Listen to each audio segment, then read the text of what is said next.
খবর শিরোনাম নিবেদন করছে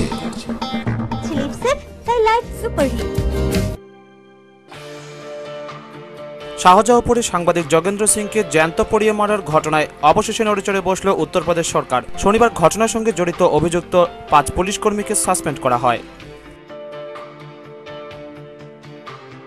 বিশ্ব রক্তদাতা দিবস উপলক্ষে আগরতলা নজরুল কলাক্ষেত্রে এক অনুষ্ঠানের আয়োজন করা হয়। অনুষ্ঠানে উপস্থিত ছিলেন মুখ্যমন্ত্রী মানিক সরকার, মন্ত্রী বাদল চৌধুরী সহ অন্যান্যরা।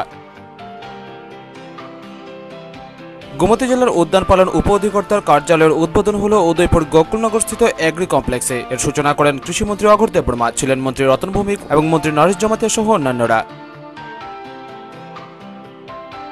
ফিরে আসছি বিজ্ঞাপন বিরতির পর, সঙ্গে থাকুন।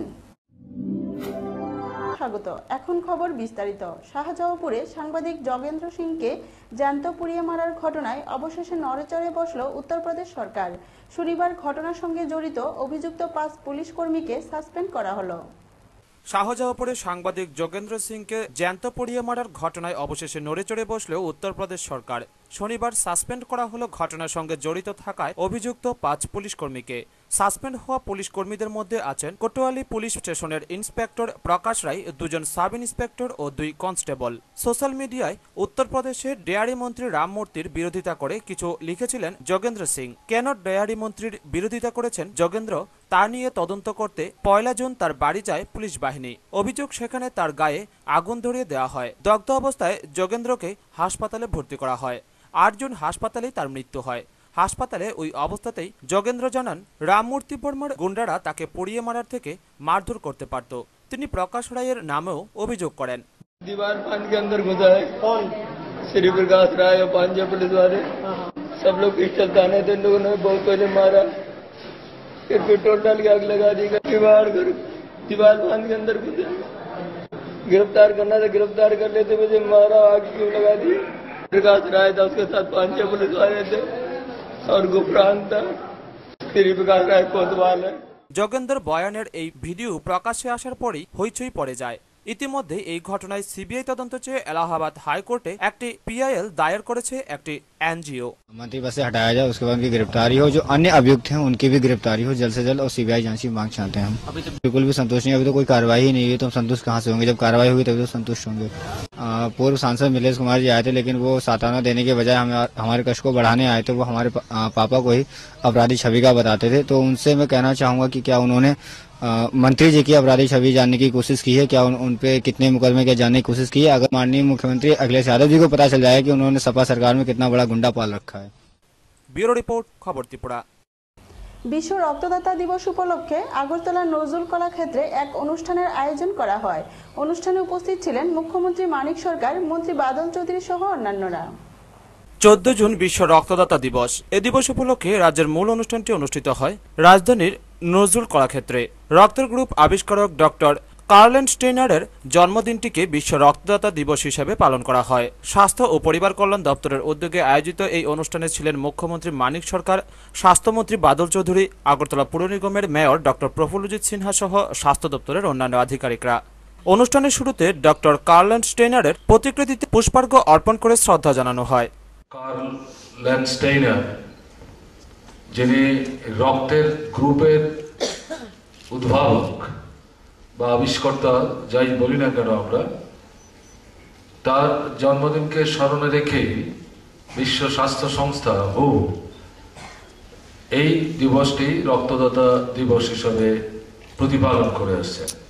আপনি যেমন একজন মানুষকে বেঁচে থাকতে, দীর্ঘায়ু লাভ করতে সাহায্য করেন, ঠিক তেমনি সঙ্গে সঙ্গে আপনার নিজের যে মানবিক সুপ্রবৃত্তিগুলো, সেগুলোকে বিকশিত, প্রস্ফুটিত হতেও সাহায্য করছেন। আমার অন্তত দৃঢ় বিশ্বাস, রক্ত দানের কর্মসূচিতে প্রত্যক্ষভাবে যারা অংশগ্রহণ করেন, তাদের দ্বারা মানুষের ক্ষতি হতে পারে না, অপকার হতে পারে না, অকল্যাণ হতে পারে না। ব্যুরো রিপোর্ট, খবর ত্রিপুরা। গোমতী জেলার উদ্যান পালন উপ অধিকর্তার কার্যালয়ের উদ্বোধন হলো উদয়পুর গোকুলনগরস্থিত এগ্রি কমপ্লেক্সে। এর সূচনা করেন কৃষিমন্ত্রী অঘোর দেববর্মা, ছিলেন মন্ত্রী রতন ভৌমিক এবং মন্ত্রী নরেশ জমাতিয়া সহ অন্যান্যরা। উদয়পুর গোকুলপুর স্থিত এগ্রি কমপ্লেক্সের সূচনা হলো নতুন অফিস বাড়ির। রবিবার এই অফিস বাড়ির সূচনা করে রাজ্যের কৃষিমন্ত্রী অঘোর দেববর্মা। উদ্যান পালনে কৃষকদের আরো বেশি উৎসাহিত করে তুলতে হবে, নতুন প্রযুক্তি নতুন পদ্ধতি বেশি করে নিয়ে যেতে হবে কৃষকদের কাছে। অনুষ্ঠানে উদ্বোধকের ভাষণে কথাগুলি বলেন কৃষিমন্ত্রী অঘোর দেববর্মা। এছাড়াও তিনি বলেন, এখানে হচ্ছে সবচেয়ে জরুরি যেটা আমাদের এটা এই বাগিচা, ফল বাগিচা, এগুলি আমাদের রাজ্যের মানুষের প্রয়োজন এবং আমাদের রাজ্যের আর্থিক বিকাশ করার ক্ষেত্রেও এটা অত্যন্ত প্রয়োজন। আচ্ছা, কৃষক ভাইদের আধুনিক প্রযুক্তি যেমন আধুনিক চাষের ক্ষেত্রেও প্রযুক্তিগতভাবে যেটা করা দরকার, তার সঙ্গে পরিচয়, কৃষকের পরিচয় খানিকটা সম্পর্ক তৈরি হয়েছে। যদি প্রতি ইঞ্চি জমিটাই যদি আমরা ব্যবহার করতে পারি, তাহলে পরে আমরা যত কঠোর পরিস্থিতি আসুক না কেন তাকে মোকাবেলা করার কোনো খুব বেশি সমস্যা হবে না। কৃষিমন্ত্রী অঘোর দেববর্মা ছাড়াও অনুষ্ঠানে উপস্থিত ছিলেন রাজ্যের পর্যটন মন্ত্রী রতন ভৌমিক, গ্রাম উন্নয়ন মন্ত্রী নরেশ জমাতিয়া, বিধায়ক মনোরঞ্জন আচার্য, কৃষি অধিকর্তা ডিপি সরকার, উদ্যান পালন ও ভূমি সংরক্ষণ দপ্তরের অধিকর্তা শরবিন্দু দাস, গোমতী জেলার অতিরিক্ত জেলাশাসক পিএল চাকমা প্রমুখ। অনুষ্ঠানে সভাপতিত্ব করেন গোমতী জেলা পরিষদের সভাধিপতি সুনীতি সাহা। অনুষ্ঠানে স্বাগত ভাষণ রাখেন অবিভক্ত দক্ষিণ জেলার উদ্যান পালন উপ অধিকর্তা রতীশ মালাকার। নতুন করে গোমতী জেলার উদ্যান পালন উপ অধিকর্তা করা হয় জীবন দাসকে। অনুষ্ঠানে ভাষণ রাখতে গিয়ে মন্ত্রী রতন ভৌমিক বলেন, কলার উৎপাদন একটা অংশে কমে গেছে, কাঁঠালের উৎপাদনে একটা অংশে কমে গেছে, সেটা অন্য কারণ আছে। কিন্তু অন্যান্য ফল যেগুলি আমাদের এখানে হতো না, কম হতো, যেমন আমের ক্ষেত্রেই বলবো, আম তো ও কারণ ছাড়া আমাদের কিছু ছিল না। এখন কিন্তু আমরা বলি বা আরো কিছু ভ্যারাইটি করে এখন আমের উৎপাদন একেবারে খারাপ আমাদের। এরকম বিভিন্ন ক্ষেত্রে আমাদের কৃষি উৎপাদন বেড়েছে। এতদিন উদ্যান পালন অবিভক্ত দক্ষিণ জেলার শান্তির বাজার উপ অধিকর্তার কার্যালয় থেকে পরিচালনা হতো। রাজ্যের প্রশাসনিক ক্ষমতা বিকেন্দ্রীকরণের ফলে অবিভক্ত দক্ষিণ জেলা ভেঙে দুটি জেলাতে পরিণত হয়। গোমতী জেলায় নতুন করে উদ্যান পালনের উপ অধিকর্তার অফিস রবিবার থেকে চালু হয়ে যাওয়ায় উপকৃত হবে কৃষকরা। হাতের কাছে তারা পাবেন অফিস ও অফিসারের সুযোগ। এদিনের অনুষ্ঠানে জেলার বিভিন্ন প্রান্তের কৃষক, চাষি, ত্রিস্তর পঞ্চায়েতের প্রতিনিধিরাও সামিল ছিলেন। ব্যুরো রিপোর্ট, খবর ত্রিপুরা। আবারও নিয়ে নিচ্ছে ছোট্ট বিজ্ঞাপন বিরতি, সঙ্গে থাকুন।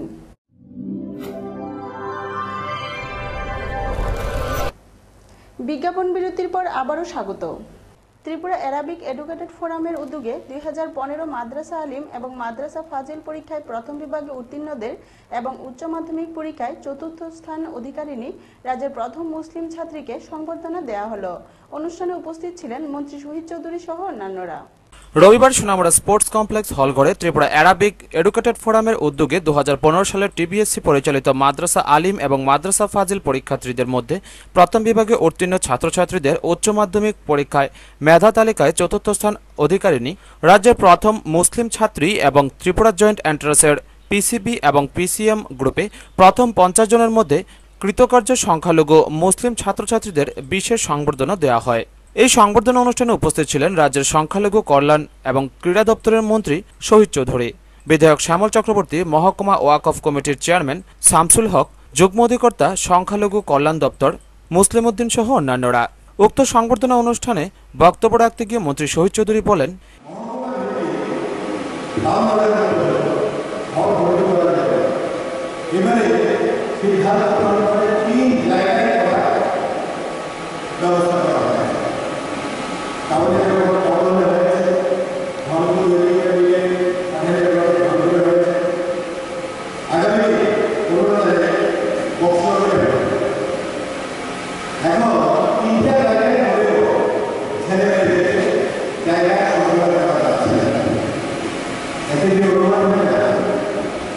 সুযোগ সুবিধা দেওয়ার জন্য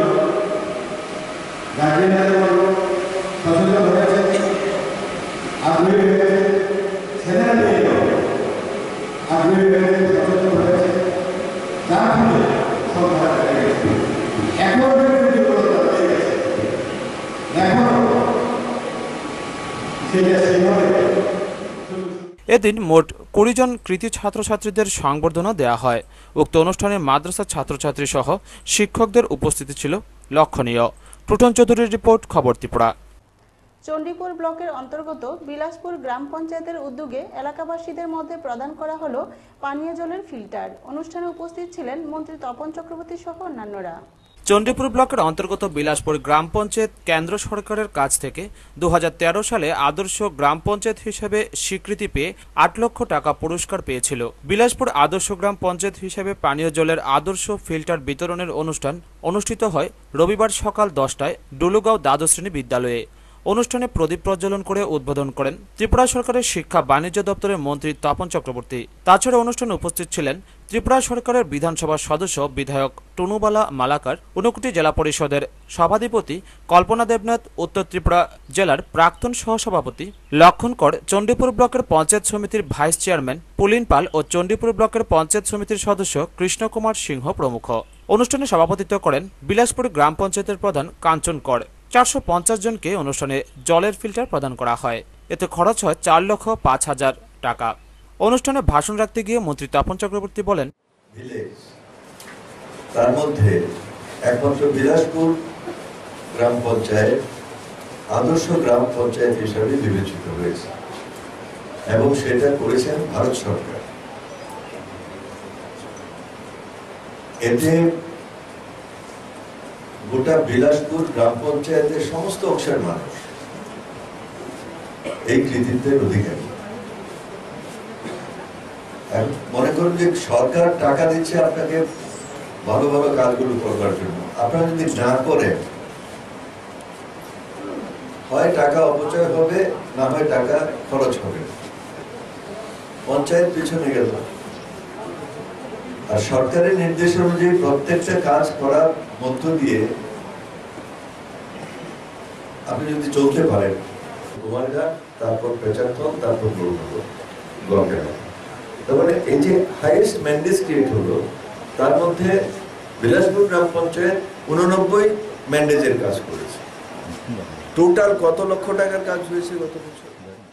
বিধায়িকা টুনুবালা মালাকার বলেন, সেগুলি জনগণের কাছে পৌঁছে এবং জনগণ সেগুলি আপনারা বাস্তবায়িত করছেন।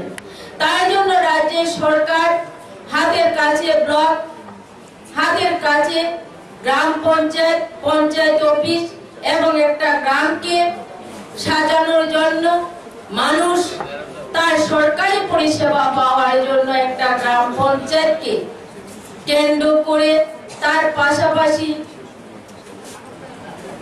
মানুষের চিকিৎসার জন্য স্বাস্থ্য কেন্দ্র, post office, ration shop, veterinary, কৃষকের সুযোগ সুবিধার জন্য বিএলডব্লিউ স্টোর, এই পরিকাঠামো গঠন করে। ব্যুরো রিপোর্ট, খবর ত্রিপুরা। ভারতীয় সেনা কর্তৃক প্রতিবেশী রাষ্ট্র মায়ানমারের জঙ্গলে প্রবেশ করে জঙ্গিদের হত্যা করার ঘটনার প্রতিশোধ স্পৃহায় সমগ্র দেশ জুড়ে নাশকতার ছক কষেছে ওই জঙ্গি সংগঠনের যৌথ মঞ্চ। এমনটাই খবর গোয়েন্দা সূত্রে। তাই দেশের প্রতিটি স্থানেই জারি করা হয়েছে হাই অ্যালার্ট, আর তাতে রয়েছে ত্রিপুরা রাজ্যও। সম্প্রতি মণিপুরের সেনা কনভয়ের উপর নাগা জঙ্গিদের হামলায় 20 জন সেনা জওয়ানের মৃত্যু ঘটনা ঘটে। এই প্রেক্ষিতে ভারতীয় সেনাবাহিনী প্রবেশী রাষ্ট্র মায়ানমারের জঙ্গলে সে দেশের সেনাবাহিনীর সহায়তায় যে পাল্টা হামলা চালায়, এতে জঙ্গিদের দুটি শিবির সম্পূর্ণভাবে ধ্বংস হয় এবং মারা যায় বহু জঙ্গি। এই ঘটনায় প্রচন্ড ক্ষুব্ধ উত্তর পূর্ব ভারতের জঙ্গি সংগঠনের যৌথ মঞ্চ। তারা দেশ জুড়ে নাশকতার ছক কষেছে। কেন্দ্রীয় গোয়েন্দা বাহিনীর কাছে খবর রয়েছে, ইতিমধ্যে এই জঙ্গি সংগঠন কয়েকটি গ্রুপে ভাগ হয়ে বিভিন্ন পথে ভারতে প্রবেশ করেছে এবং আরও কিছু গ্রুপ প্রবেশের চেষ্টায় রয়েছে। তাই উত্তর পূর্বের প্রতিটি রাজ্যকে সতর্ক করে দিয়েছে কেন্দ্রীয় স্বরাষ্ট্র মন্ত্রণালয়। উত্তর পূর্বে অন্য সকল রাজ্যের মতো কেন্দ্রীয় স্বরাষ্ট্র মন্ত্রকের এই সতর্কবার্তা এসে পৌঁছেছে ত্রিপুরা পুলিশের সদর দপ্তরেও। এর প্রেক্ষিতে রাজ্য পুলিশ বাড়তি সতর্কতা অবলম্বন করছে বলে পুলিশ সূত্রে খবর। পাশাপাশি ভারত বাংলাদেশ সীমান্তের নিরাপত্তার দায়িত্বে থাকা বিএসএফ বাহিনীকেও বিশেষ সতর্ক থাকার নির্দেশ দেওয়া হয়েছে। সেই সঙ্গে রাজ্যের প্রতিটি থানাকে, বিশেষত সীমান্তবর্তী এলাকার থানাগুলিকে বিশেষ সতর্ক করা হয়েছে বলে সূত্রের খবর। কেননা এখনও রাজ্যের কিছু কিছু বিতর্কিত এলাকা এবং দুর্গম পাহাড়ি এলাকায় কাঁটাতারের বেড়া নির্মাণের কাজ বাকি রয়েছে। এই সকল ফাঁকা এলাকা দিয়ে ত্রিপুরার জঙ্গিসহ উত্তর পূর্বের অন্য রাজ্যের নিষিদ্ধ জঙ্গিরা বাংলাদেশের গোপন শিবির থেকে রাজ্যে প্রবেশ করে ও পরবর্তী সময়ে তাদের গন্তব্যে পাড়ি দেয়। এ প্রসঙ্গে উল্লেখ্য যে 2 বছর আগে বাংলাদেশের শিবির থেকে ত্রিপুরা আমবাসা সীমান্ত হয়ে নাগাল্যান্ড যাওয়ার পথে 5 NSCN জঙ্গি ত্রিপুরা পুলিশের হাতে ধরা পড়ে। তাদেরকে জেরা করে রাজ্যের গোয়েন্দারা জানতে পারেন যে উত্তর পূর্বের জঙ্গিরা ত্রিপুরা রাজ্যের কাঁটাতারের বেড়াহীন পাহাড়ি সীমান্তকে বাংলাদেশের ঘাঁটি থেকে যাওয়ার জন্য সেফ করিডোর হিসেবে ব্যবহার করছে। ত্রিপুরার সিংহভাগ এলাকায় আন্তর্জাতিক সীমান্তে ঘেরা কেন্দ্রীয় স্বরাষ্ট্র মন্ত্রণালয়ের সতর্কবার্তাকে বিশেষ গুরুত্বের সঙ্গে দেখা হচ্ছে এবং এই বিষয়ে কেন্দ্রীয় গোয়েন্দা বাহিনীর সঙ্গে নিয়মিত তথ্য আদান প্রদান করা হচ্ছে বলেও খবর। ব্যুরো রিপোর্ট, খবর ত্রিপুরা। এক অনুষ্ঠানের মধ্য দিয়ে বিলোনিয়া মহকুমা ভূমি ও উদ্যান দপ্তরের গৃহে উদ্বোধন করা হলো দক্ষিণ জেলা কৃষি উপ অধিকর্তার কার্যালয়ের। উপস্থিত ছিলেন রাজ্যের কৃষিমন্ত্রী অঘোর দেববর্মা সহ কৃষি দপ্তরের অন্যান্য আধিকারিকরা। রবিবার সকাল 11টায় Belonia government English medium school সংলগ্ন বিলোনিয়া মহকুমা ভূমি ও উদ্যান দপ্তরের গৃহ উদ্বোধন করা হলো দক্ষিণ জেলা কৃষি উপ অধিকর্তার কার্যালয়ে। অনুষ্ঠানে উপস্থিত ছিলেন রাজ্যের কৃষিমন্ত্রী অঘোর দেববর্মা, জেলা সভাধিপতি হিমাংশু রায়, বিধায়ক সুধন দাস, বাসুদেব মজুমদার এবং বিধায়ক জসবীর ত্রিপুরা সহ কৃষি দপ্তরের রাজ্য আধিকারিকরা। অনুষ্ঠানে সভাপতিত্ব করেন জেলা কৃষি বিষয়ক সভাপতি বাবুল দেবনাথ। অনুষ্ঠানে ভাষণ রাখতে গিয়ে মন্ত্রী অঘোর দেববর্মা বলেন, আজকে সারা দেশের দৃষ্টান্ত আমরা তৈরি করেছি। সব দিক থেকে ভালো রাজ্য, সুন্দর রাজ্য, নানা কারণে আমরা কিন্তু সারা দেশের কাছে একটা গর্ব, একটা রাজ্য হিসাবে সকলের কাছে পরিচিত হওয়ার সুযোগ আমরা পেয়েছি। যার জন্য কেন্দ্রীয় সরকার মাঝে মাঝে আমাদের কাজকর্মের পর তারা সন্তুষ্ট হয়ে পুরস্কারও আমাদের কাছে তারা দিয়েছে। বিশাল ব্যাপার।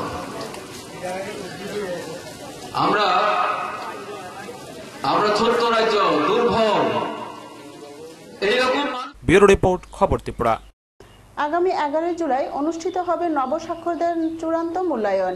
এই উপলক্ষে ঊনকোটি জেলা সাক্ষরতা সমিতির উদ্যোগে এক সভা অনুষ্ঠিত হয় কৈলাসহর সার্কিট হাউসের কনফারেন্স হলে। সভায় উপস্থিত ছিলেন মন্ত্রী তপন চক্রবর্তী সহ অন্যান্যরা। ঊনকোটি জেলার সাক্ষরতা সমিতির এক সভা অনুষ্ঠিত হয় শনিবার বেলা 12টায় সার্কিট হাউসের কনফারেন্স হলে।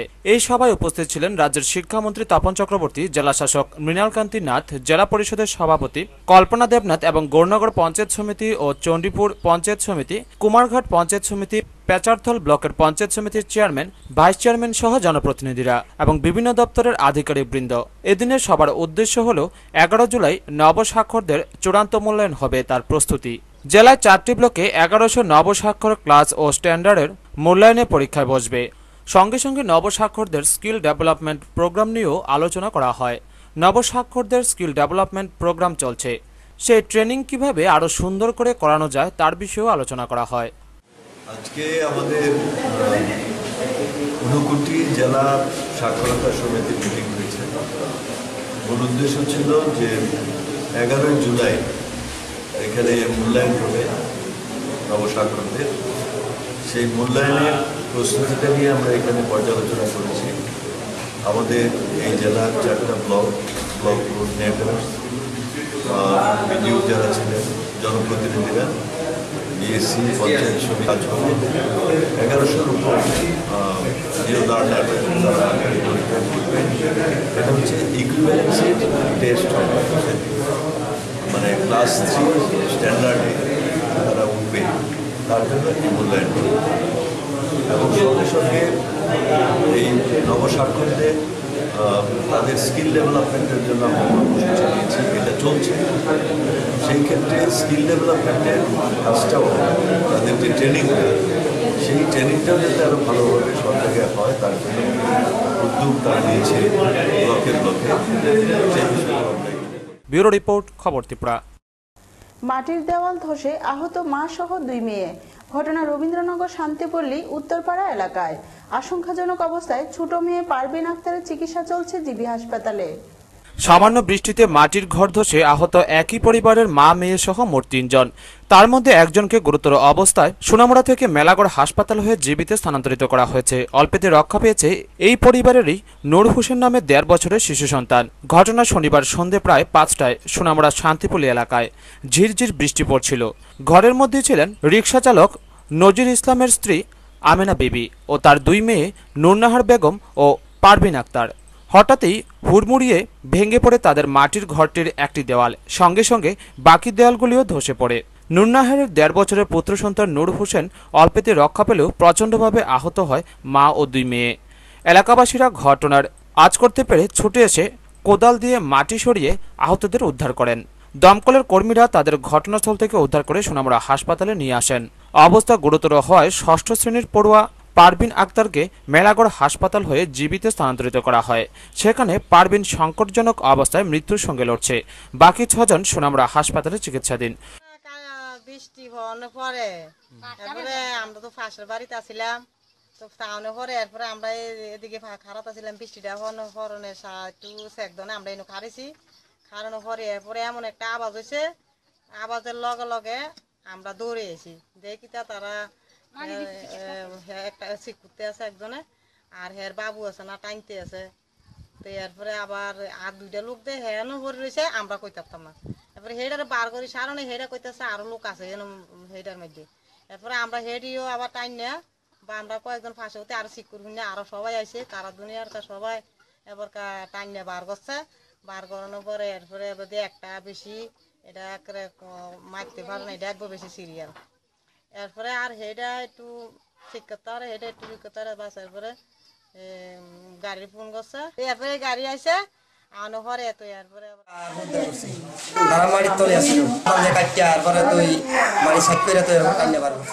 ঘটনা ঘিরে ব্যাপক চাঞ্চল্য ছড়িয়েছে গোটা সোনামুড়া এলাকায়। ব্যুরো রিপোর্ট, খবর ত্রিপুরা। ত্রিপুরা সরকারি শিক্ষক সমিতি এসবি রোড ২৮তম পঞ্চম ত্রিবার্ষিক খোয়াই বিভাগীয় সম্মেলনকে সামনে রেখে এক রক্তদান শিবিরের আয়োজন করা হয়। শিবিরে ৭৯ জন রক্তদাতা স্বেচ্ছায় রক্তদান করেন। উপস্থিত ছিলেন বিধানসভার মুখ্য সচেতক সমীর দেব সরকার সহ অন্যান্যরা। আগামী ২৭ ও ২৮ জুন ত্রিপুরা সরকারি শিক্ষক সমিতি এসবি রোড খোয়াই বিভাগীয় কমিটির ২৮তম পঞ্চম ত্রৈবার্ষিক সম্মেলনকে সামনে রেখে বিভিন্ন কর্মসূচির আয়োজন করা হয়েছে। শিক্ষার গুণগত মান বৃদ্ধির লক্ষ্যে সংগঠনের খোয়াই বিভাগীয় ২৮তম পঞ্চম ত্রৈবার্ষিক সম্মেলন সফল করতে শনিবার রক্তদানে শিখতে হোক মমত্বের শপথ দৃপ্তকণ্ঠে টিজিটিএ হল করে রক্তদান শিবিরের আয়োজন করা হয়। শিবিরের উদ্বোধন করেন ত্রিপুরা বিধানসভার মুখ্য সচেতক সমীর দেব সরকার। উপস্থিত ছিলেন সংগঠনের খোয়াই বিভাগীয় কমিটির ভারপ্রাপ্ত সম্পাদক দীপাল ঘোষ, রণেন্দ্র দেববর্মা এবং সংগঠনের সদস্য ও শিক্ষক শিক্ষিকা সহ অন্যান্যরা। রক্তদান মহৎদান এই স্লোগানকে সামনে রেখে এদিনের আয়োজিত রক্তদান শিবিরের উদ্বোধন করে উদ্বোধক বলেন, এটা যে বলতে হচ্ছে তাকে হচ্ছে কতটা লজ্জা। আমি পেশাগতভাবে বলবো, আমি রাজনীতি করবো। আগে বলতাম ছোটবেলায় নেশা আমার রাজনীতি, এখন করি পেশা না। বিধানী চারটে করে খাই বলে যদি তাহলে তো রাজনীতি করেই খায়, ভাতা পাই, পেশাও রাজনীতি। কিন্তু রাজনীতি নিজেকে বলতে যখন আমি দেখি অকুপেশন পলিটিক্স, মানুষ কিভাবে নেবে, চলছে। এর মধ্যে শুক্রবার সন্ধ্যায় এক অনাড়ম্বর অনুষ্ঠানের মধ্য দিয়ে সংগঠনের খোয়াই বিভাগীয় অফিসে জাগরি দেওয়াল পত্রিকার আবরণ উন্মোচন করেন সংগঠনের খোয়াই বিভাগীয় কমিটির ভারপ্রাপ্ত সম্পাদক দীপাল ঘোষ। অনুষ্ঠানে শিক্ষক সাহিত্যিকদের উপস্থিতিতেই ত্রিপুরা সরকারি শিক্ষক সমিতি এসবি রোড খোয়াই বিভাগীয় কমিটির ২৮তম পঞ্চম ত্রৈবার্ষিক সম্মেলনের কর্মসূচির সূচনা হয়। ব্যুরো রিপোর্ট, খবর ত্রিপুরা। দেশব্যাপী বিজেপির মহাসম্পর্ক অভিযানের অঙ্গ হিসেবে রবিবার সোনামুড়া মণ্ডল কমিটির উদ্যোগে গরুরবান্ধ এলাকায় সংগঠিত হয় বিজেপির মহাসম্পর্ক অভিযান। দেশ জুড়ে চলছে ভারতীয় জনতা পার্টির মহাসম্পর্ক অভিযান। সমগ্র দেশের পাশাপাশি রাজ্য বিভিন্ন মণ্ডল কমিটিগুলির উদ্যোগে চলছে মহাসম্পর্ক অভিযান। এরই অঙ্গ হিসেবে রবিবার বিজেপির সোনামুড়া মণ্ডল কমিটির উদ্যোগে গরুরবান্ধ এলাকায় সংগঠিত হয় বিজেপির মহাসম্পর্ক অভিযান। এতে উপস্থিত ছিলেন বিজেপির সিপাহীজলা জেলা সাধারণ সম্পাদক উত্তম দাস, যুব মোর্চার রাজ্য সম্পাদক জিতেন্দ্র দাস, সোনামুড়া মণ্ডল কমিটির সভাপতি হরেকৃষ্ণ দাস, সহ সভাপতি রঞ্জিত দাস, জেলা যুব মোর্চার সাধারণ সম্পাদক বিশ্বজিৎ দাস সহ দলীয় কর্মী সমর্থকরা। এদিনের এই মহাসম্পর্ক অভিযান সম্পর্কে বলতে গিয়ে বিজেপির জেলা সাধারণ সম্পাদক উত্তম দাস বলেন, 14 তারিখ সারা ত্রিপুরের 60টা মণ্ডলেই বিজেপির মহাজন সম্পর্ক অভিযান চলছে। সেই অনুসারে আজকে আমরা সোনামুড়া মণ্ডলের 22-এর 29 নম্বর বুথে আমরা মহাজন সম্পর্ক মণ্ডলের তরফ থেকে সোনামুড়া মণ্ডলের তরফ থেকে আমরা শুরু করেছি। এখন আমরা প্রত্যেক বাড়ি গিয়ে মেম্বারশিপ করছি। সেই অনুসারে আমাদের আজকের সেই কর্মসূচি। সারা আমরা পাচ্ছি, সবাই বিজেপিকে এখন গ্রহণ করছে। কারো সবাই বলছে যে তোমরা এগিয়ে যাও, আমরা তোমাদের সাথে আছি। সোনামুড়া মণ্ডল সভাপতি হরেকৃষ্ণ দাস বলেন, কাজটা হচ্ছে সারা ভারতবর্ষের যে জনগণ, আপামর জনগণের কাছে আমাদের ভারতীয় জনতা পার্টির যে সম্পর্ক স্থাপন করাটা, তাদের ভিতরে ঢুকে আমাদের ভারতীয় জনতা পার্টির সেই জিনিসটা বিস্তার করা, সেই কাজটা আমরা সোনামুড়া মণ্ডলের পক্ষ থেকে আমরা আজকেই যা শুভ সূচনা শুরু করছি। এখন পর্যন্ত আমাদের প্রায় 100 মেম্বারশিপ আমরা করতে পেরেছি এবং আগামী দিনে আরও ধীরে ধীরে আমরা যে লক্ষ্য সোনামুড়া মণ্ডল আমরা 3000 মেম্বারশিপ করব, সেই লক্ষ্যমাত্রা পেরিয়ে যাওয়ার আমরা আশা আকাঙ্ক্ষা রাখছি। এদিন বিজেপির এই মহাসম্পর্ক অভিযানকে কেন্দ্র করে দলীয় কর্মী সমর্থকরা বাড়ি বাড়ি গিয়ে সাধারণ মানুষের হাতে সদস্যপদ গ্রহণের রসিদ ও বিজেপি সভাপতি অমিত শাহের অভিনন্দন চিঠি সহ দলীয় বিভিন্ন নথি তুলে দেন। ব্যুরো রিপোর্ট, খবর ত্রিপুরা। খবর শেষ করার আগে আবারও দেখে নিচ্ছি খবর শিরোনাম। খবর শিরোনাম নিবেদন করছে